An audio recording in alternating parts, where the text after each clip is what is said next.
So the guitar intro on the Only One song, Another Girl, Another Planet, builds gradually before bursting into life with the opening verse. Oh gosh, what a song! I've got it on 12-inch vinyl and played it to death as a misspent youth trying to understand girls. Happy New Year! Happy New Year! New Year! So this song has been coming into my head quite a lot in the Philippines as I've been dating Filipinas. Hello, good morning, good evening, and welcome to Bigg World Cinema. Without further ado, we'll continue with what you're here for. I love Filipinas. They're so fun-loving and game for a laugh. You can see why foreigners adore them, as it's often quite easy to connect with them.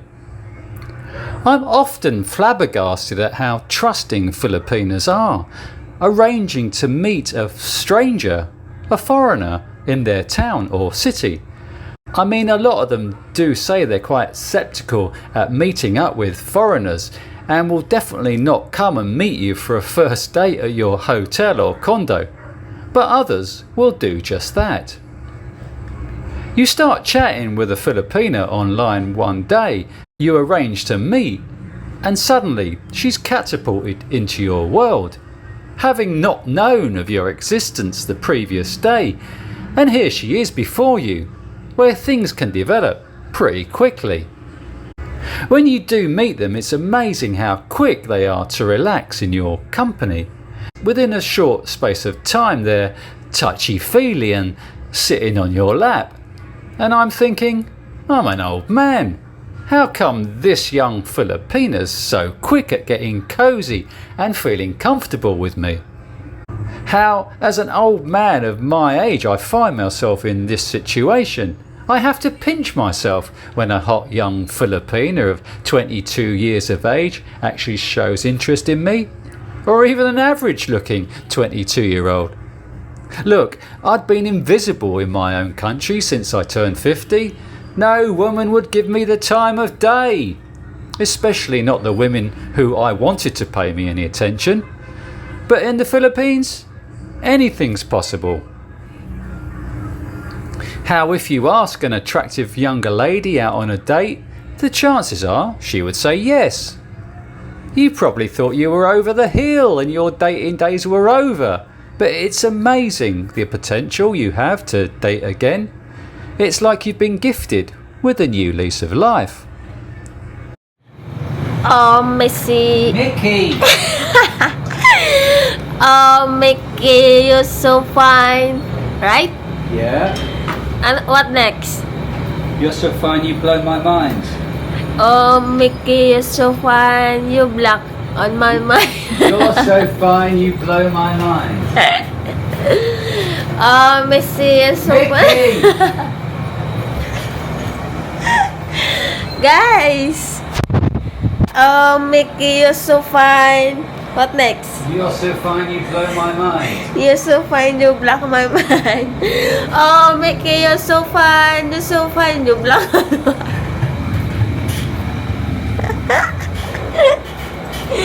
Crazy, oh my god. And here she is, stripping down to her underwear and lounging around in my bedroom. It feels as if you've known them for a few weeks already, rather than a few hours. But don't assume that shared laughter is going to guarantee you any bedroom action. I'm wise to Filipina trickery now, or as one of my commenters referred to this scenario as, a fake courting game. Just as quick as it begins, it can also be over just as quickly. Modern relationships, or connections for want of a better word, are fleeting too. It's like when you're chatting to them all day one day, and then the next day you're ghosted. Or ghosting.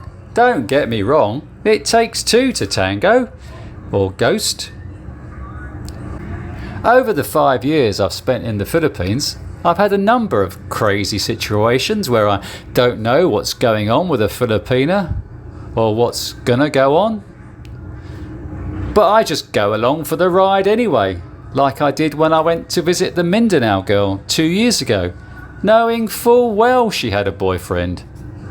I just ventured to her village, wanting to unravel her web of deceit. But that's what adds to the fun, doesn't it? I guess if you're here in the Philippines searching for a serious relationship, being taken for a ride by a Filipina with a fiancé would be a pain in the butt. But most of the time, I'm just here for the crack, so to speak. And when I say crack, I don't mean pipe, to be sure. Don't get me wrong, I've had a number of successes with Filipinas, but it's not all plain sailing as some YouTubers lead you to believe. Earlier this week, a Filipina showed interest in me on PinaLove. Messaged me saying, "You're handsome. Wow, maybe her smartphone screen needed replacing." She wasn't bad looking either. Most of the Filipinas who messaged me first on PinaLove are proper mingers. I asked for her Facebook, Insta or WhatsApp. Nowadays when I ask that question, 99% will send their WhatsApp number, which I'm not keen of, as I can't stalk them and see how many foreign friends, hideous tattoos and kids they've got. But she sent me her messenger details. I sent her a message and didn't see that she'd responded until Sunday morning, 2 days later. So Sunday morning I messaged her and she immediately responded, presumably while sat in church. In the afternoon she asked if I wanted to meet her later that evening. We'd barely chatted, so I was pretty wary why she was so keen to meet me. She worked in a department store in Makati, said she finished work at 7:30, could meet me after. We agreed on BGC, but having sent her the address of a bar in BGC, she didn't even read the message. At 9 PM I sent her a message saying, "I guess you're not meeting me tonight." Not that I'd got myself ready to go out, I've got previous. With Filipinas, you never know whether you're actually going to meet them or not until they actually show up. So I was just lounging around in my hotel room in my pyjamas, watching reruns of I Dream of Jeannie. At 10:30, she messaged me, "Still up? Yeah. You?" Which was a stupid question, come to think of it. Or maybe not, as she didn't respond until 40 minutes later. "Where we meet?" she asked. It was now 11:10 PM, way past my bedtime. "I'm at my hotel," I said, not intending to go anywhere now. "Where?" she asked. I sent her the address. "Is that a safe place?" "Sure." "Can you book me a motorbike?" She was at a bar in Makati. God knows why she'd gone to a different bar rather than meet me in BGC. But anyway, I booked her a motorbike taxi to come to my hotel. Met her outside, paid the motorbike driver 60 pesos for her fare. First thing I noticed was she was wearing flat shoes. I hate flat shoes on a lady. Flip-flops are fine, but flat shoes, nah. Fortunately, she wasn't wearing those hideous flesh-coloured tights that Filipinas working in department stores wear. In my room, she sat across from me. After I'd got up from the chair and we switched places, as she didn't want to sit on the bed. What was that I said earlier about Filipinas quickly being at ease in our company? Not this girl. Said she'd been quite nervous to meet me and had gone to the Bunker, a bar in Makati, for a loosener, which had turned into 4 drinks. But she didn't seem drunk at all. Had been drinking alone, apparently. Who knows what to believe when Filipinas speak? I certainly don't anymore. She was 28, was looking for a husband. Asked me what I was looking for. Oh gosh, I hate that question. But it's a common one nowadays. Everything compartmentalised, put in its rightful place. I said that I don't think of relationships that way. I'm not on a quest to find someone. If it happens, it happens. She was semi-attractive, with her mouth closed. If someone has 10 photos on their profile and all of them show a closed smile, you don't know what's going to happen when they open their mouth. Either a history of bad teeth or braces. I wish they'd just show that they're wearing braces so you can eliminate the former. Her teeth also reminded me of Bill Nelson with a pronounced jawline. For those of you who don't know, Bill Nelson was a guitarist in the British group Bebop Deluxe. When I was a teenager, I loved that group, whose biggest hit was Ships in the Night.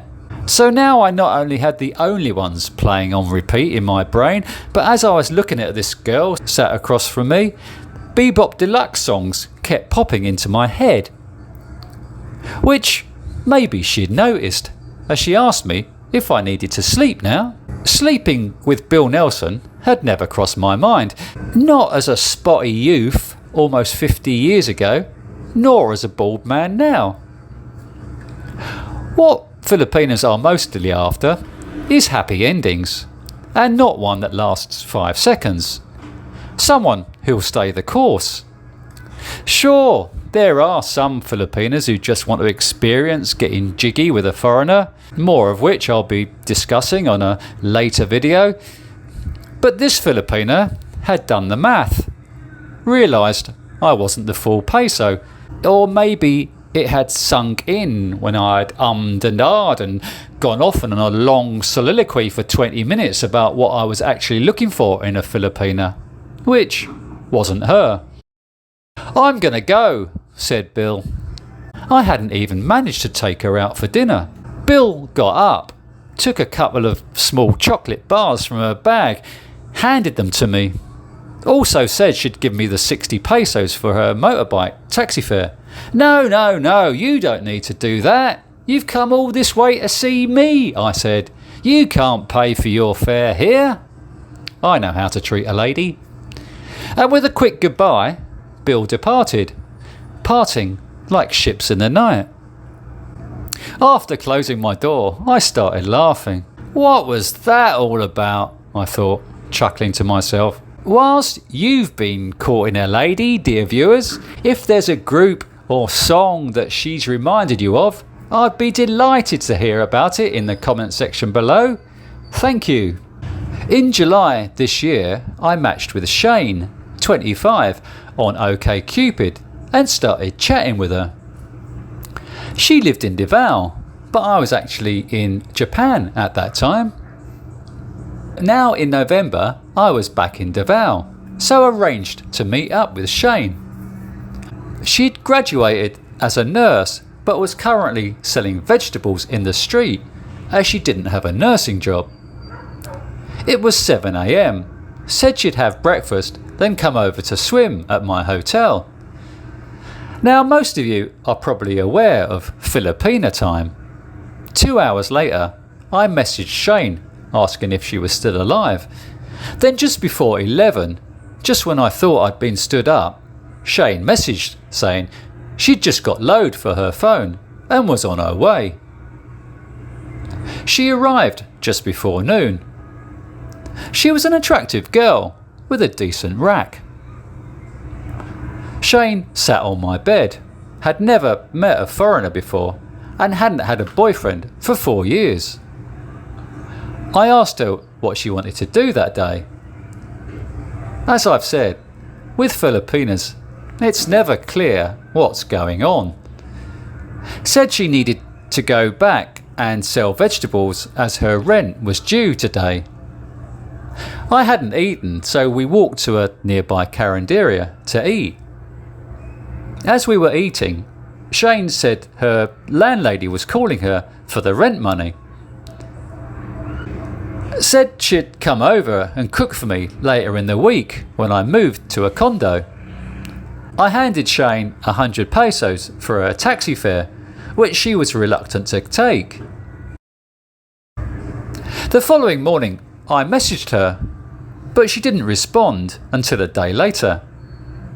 The following day Shane messaged me, "Hi Tim," which she quickly deleted and changed to "Good morning Philip."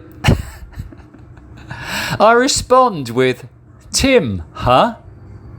Only I don't send the message to Shane.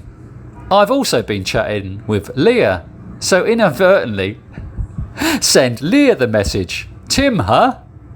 which I quickly deleted. 2 hours later, Leah responded, "What is this deleted message?"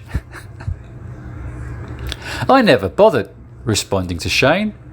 The fact she was also messaging Tim annoyed me. I'm a fine one to talk.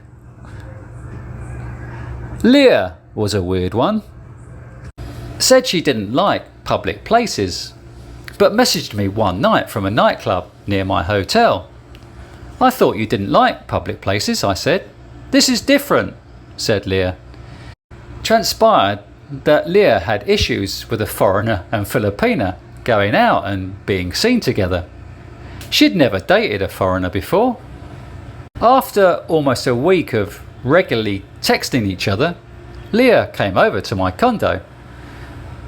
When I met her at the guardhouse, she huddled herself into a tight ball, wanting to teleport herself into my room without being seen with me. I cooked for us as Leah sat at the kitchen table, answering all my questions by saying, "Of course." "You have siblings?" "Of course." "You been to Mars?" "Of course," which was pretty annoying after a while. Naturally, all questions answered whilst flicking through content on her phone. After eating, we watched a movie, laid down on the bed. When it ended after midnight, I asked Leah if she was staying. "Do you want me to go?" "No, you can stay." Said she needed to leave at 4 a.m, obviously before sunrise, in case any of her neighbours saw her in my manor. Leah slept with her clothes on, her back to me. I put an arm around her. Nothing. In the morning after she left, I never heard from her again. So if you like what you're seeing here and want to stay connected with life in the Philippines, I think you need to subscribe and click the notification bell. Thank you! On my birthday earlier this year, I was out in Cebu with TJ, the American. He actually had a date that night with Marjorie, who he'd recently been chatting with on PinaLove, so asked her if she could bring a girlfriend along. Marjorie has dyed blonde hair, very slim, is semi-attractive, speaks a little English, single mum, obviously. Her friend, my date, was quite lardy, 2 kids, double single mum, but speaks good English. When the girls took their seats, Marjorie sat between myself and TJ and immediately rested her hand on my thigh and starts inching her chair closer to me. I didn't know how to react, feeling a little awkward, seeing as Marjorie was meant to be TJ's date. But TJ, being a decent chap, goes off with the lardy girl, giving Marjorie and myself time to get acquainted. Marjorie asked if I had a girlfriend and if I'd ever bought a lady for sex, as she wasn't keen on men who did. I lied and said I hadn't, which pleased her. Said she'd like to come and use the pool at my condo and wear a sexy swimsuit. Okay. The conversation dried up, or rather, Marjorie had exhausted the few words of English she knew and wasn't very touchy-feely anymore. So that was that. Until the following day. Marjorie messaged saying she couldn't come and swim as her new tattoo was only 3 days old and it might get infected. She's a nail technician. Said her customer that morning had let her down. So what you want service? I pedicure your nails. What you want service for me, nail or massage? What is the price of a massage? I inquire. 500 per hour. I need money today because I pay my rent. We agree for Marjorie to come over at 3 p.m. for a pedicure and massage. 3 p.m. arrives. There's no sign of her. At 11 p.m. Marjorie texts, "Hey, what you doing?" which I ignored. Then again the following morning texted, "How are you?" oblivious to having not bothered turning up the previous day due to a bout of amnesia or a better offer. Also in Cebu, I started chatting on PinaLove with Demi from General Santos, who was visiting Cebu for a week. She video called me. Had a chubby face but a decent body, which she was keen to show off to me on video. Said we could meet up that day, then does the usual Filipina disappearing act for 3 hours, where I don't know what's going on and whether we're meeting that day or not. Later in the afternoon, Demi messages me saying she's had a fever all day, but suggests we go out for dinner tonight. We arranged to meet at Ayala Terraces at 7:15, which is near to where she's staying. But when I'm there on Ayala Terraces, it transpires that Demi is not staying in Cebu Business Park after all. She's staying in IT Park, so was currently waiting at Ayala Central Block. I quickly took a motorbike taxi as Demi sends messages saying, "I feel hot, where are you? I feel tired and sleepy." "I'm 2 minutes away, wait for me," I respond. "Oh, faster, I'm getting sleepy." "Oh gosh." "I'm here," I say. "Where?" she says. I send Demi a pic of where I am. We video call.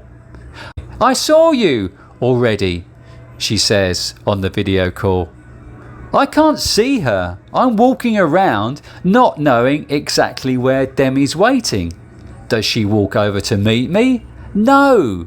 Demi just stands waiting for me, watching me walk back and forth across the gardens outside Central Block, waving my arms in the air, looking for her. Why do Filipinas do that? Why can they not walk over to you? So we meet eventually and walk around for half an hour deciding where to eat, before Demi finally decides she's really not well after all and bails. Jeez. Also in Cebu, I met Joan, a 32-year-old teacher on Badu, who was looking for a relationship. She was single with no kids. Hang on, I'd better read that again. She was single with no kids. Had never met a foreigner before. After we'd been chatting online for a couple of hours, she said, "Maybe I'll go out tonight." "Where will you go?" I asked. "I don't know yet." "You want to meet up?" "Yes, we can," she responded quickly. Joan lived in Lapu-Lapu in Cordova, towards the south of the island, but said she'd come and meet me at IT Park in Cebu City. "We can eat together if you want to," I said. It took Joan 2 changes of jeepney to get there. We dined at a Filipino restaurant where the food is pretty cheap, around $10 for both of our meals. During our meal the conversation was stilted. Joan's written English was better than spoken, so I wonder how much she understood what I said. But at least she was respectful not to look at her phone throughout our time together, and only looked at it once when one of her sisters called. Joan was a sweet girl, but not one I'd consider spending more time with, apart from lying down. Wishful thinking on my part.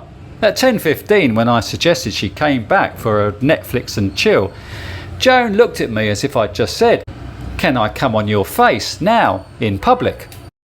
When we parted at 11 p.m, I headed home feeling depressed and empty. How did Joan feel? I've no idea. We never texted each other again. To be fair, she certainly had no desire to jump straight into bed with the first foreigner she met. She was obviously good girlfriend material, although not for me. Just a quick reminder to please click the thumbs up button if you liked the video, or thumbs down button if you didn't. Obviously. Thank you.